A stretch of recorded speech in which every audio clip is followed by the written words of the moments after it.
Assalamu alaikum урматтуу кыргызстандыктар. Кыргызстаныбызды кыдырабыз аттуу китеби менен таанышууну улантырабыз. Бүгүн биз сиздерди Ош шаары менен, Ош облусу менен тааныштыралы. Ош тууралуу мен сиздерге окуп берем. Ал эми кийинки чыгарылышта Жалал-Абад облусу тууралуу Назира Айтбекова окуп сиздерди тааныштырат. Анда эмесе баштайлы. Атам эртең мененки таксини чакыртып койгон экен. Апам 5 сааттай жол жүрөбүз деди. Бирок биз 5 сааттан дагы ашык жолдо болдук. Анткени улам машинаны кооз жерлерден токтотуп жаттык. Түштөн кийин Ошто болдук. Жолдон чарчап, жеткенибизге аябай сүйүндүм. Кечки тамакты жеп отурганда апам менен атам ар кандай кызыктуу нерселерди айтып берип жатты. Балдар, Ош байыркы шаар. Кыргызстанда болгон шаарлардын арасында эң байыркысы Ош. Кандай деп ойлойсуңар? Ош шаары канча жашта? Эгерде Кыргызстандагы эң байыркы шаар Ош болсо, анда анын жашы 100 деп Бекжан айтты. Бекжан, эмне үчүн сен Ош шаарынын жашы 100 жыл деп ойлойсуң? Анткени 100гө чейин санаганды билем. 100 бул мен билген эң чоң сан деп Бекжан баардыгыбызды күлдүрдү. А сенчи Эркинай, Ош канча жашта деп ойлойсуң? Мен болсо 100дөн көпкө чейин санай алам. Ошон үчүн 100дөн көп деп ойлойм. Көп болгондо канчага көп? Бишкекке 140 жыл болгон болсо, Ош Бишкектен улуу болсо, анда 200-300 жыл деп ойлойм. 300дүн жанына дагы бир нөлдү кошчу.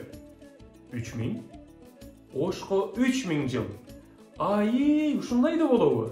3000 жыл? Ооба, болот. Демек, Ош байыркы шаар экен да анда. Ооба. Эртең байыркы Ош шаарын кыдырабыз. Эртең адегенде Сулайман тоого чыгабыз.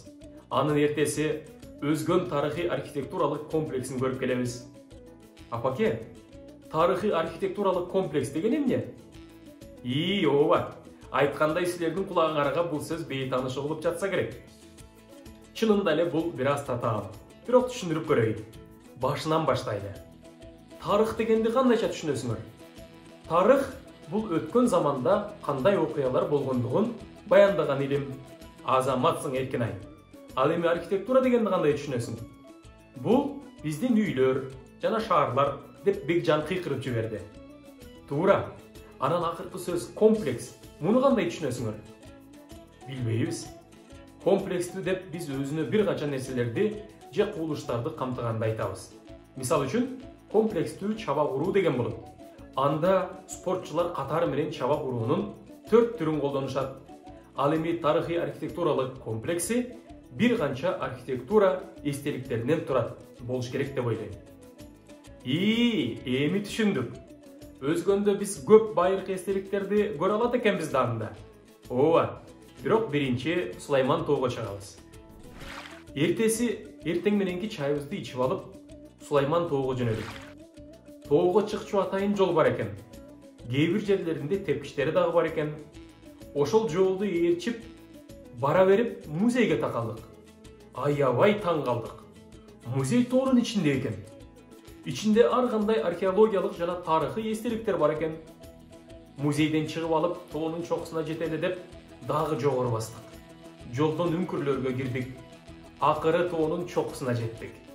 Ал жерден Ош шаары алаканга салгандай даана көрүнөт экен. Сулайман тоосу шаардын ортосунда турат экен. Аябай чарчаганымды унутуп калып, шаарды карап ырахаттанып жаттым. Анын үстүнө ылдый түшкөн оңой эле болот деп сүйүнүп дагы жаттым. Апа, ата, келгиле, кетип баратып музейге дагы бир жол кирип кетебиз. Кире албайбыз, кызым. Эмне үчүн? Анткени биз ылдый башка жол менен түшөбүз. Тоонун тескери бетинде жол бар. Ошону менен түшүп, тоонун башка четинен чыгабыз. Андай болсо кайра жакшы. Жаңы жол, жаңы жер, кызыктуу да бизге. Бирок этият болгула. Кээ бир жерлер өңгүл-дөңгүл, караңгы киргенге чейин түшүп кетели. Ошентип Сулайман тоону дагы көрдүк. Бардыгыбызга тоодогу саякат аябай жакты. Шаардын ортосунда тоонун жайгашканы мени абдан таң калтырды. Тоонун узундугу 1140 метр экен. Туурасы 560 метр. Ал эми бийиктиги болсо 150 метрдей экен. 50 кабат үйдөй бар экен да. Анда биз 50 кабат үйгө жөө чыккандай эле болуп турбуз да. эмне эле чарчап калдык десе, ошон үчүн катуу чарчаган турбайбызбы? Эртеси өзгөндү көздөй сапар алдык. Машинебиздин терезесин карап баратып, мунараны көрүп калдым. Карагылачы, мунараны карасаңар, жомоктогудай экен. Келгиле кирип көрө кетебиз. Эркин-ай, кызым, ансыз деле ошол жака бара жатабыз. Өзгөн ушул жерде. Чын элеби? Келген турбайбызбы анда? Мен жолубуз дагы узакка созулат деп ойлоп жатпаймынбы? Жеттик, кызым. Оштон бул жерге чейин 60 километр. 60 километрди 1 саат аралыкта жүрөбүз. Жеттик. Жүргүлө, мунарага кеттик. Мунара мага бир башкача көрүндү. Мен мурда мындай имарат көргөн эмесмин да. Бирок мунарадан дагы башка имараттар бар экен. Алар күмбөздөр экен. Мага өзгөн тарыхый архитектуралык комплекси абдан жакты. Мен сүрөткө тартып жатканда бизге жол көрсөткөн эже келип, өзгөн комплекс жөнүндө айтып берейинби деп сурады. Биз аябай сүйүнүп макул болдук. Гид болуп иштеген эже бизге комплексти кыдыртып, бул жердин тарыхын айтып берип жатты. Окумуштуулар өзгөн мунарасы 11-кылымдын ортосунда курулган деп болжолдошот. Бул убак караханиттердин доору аябай өнүгүп жаткан кез экен. Мунаранын чокусуна чыгып молдолор азан айтышат эле. Шаардын ар бир тургунуна үндөрү жетет эле. Ошондуктан мунаралар бардык башка имараттардан бийик курулат. Анан дагы шаардын так ортосунда жайгашат. Бизге жол көрсөтүүчү эже айтып берген дагы бир нерсе, бул мунаранын бийиктиги тууралуу. Ал жаан, кар жаай берип, бузулуп, үстү урап, кыскарып калган. Мындан ары бузула бербесин деп, адамдар чатыр жаа койгон экен үстүнө.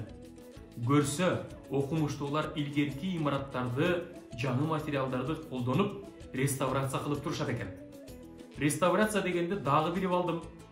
Тарыхый баалуулукка ээ болгон байыркы нерселерди сактап, бузулган жерлерин оңдоону реставрация деп аташат экен.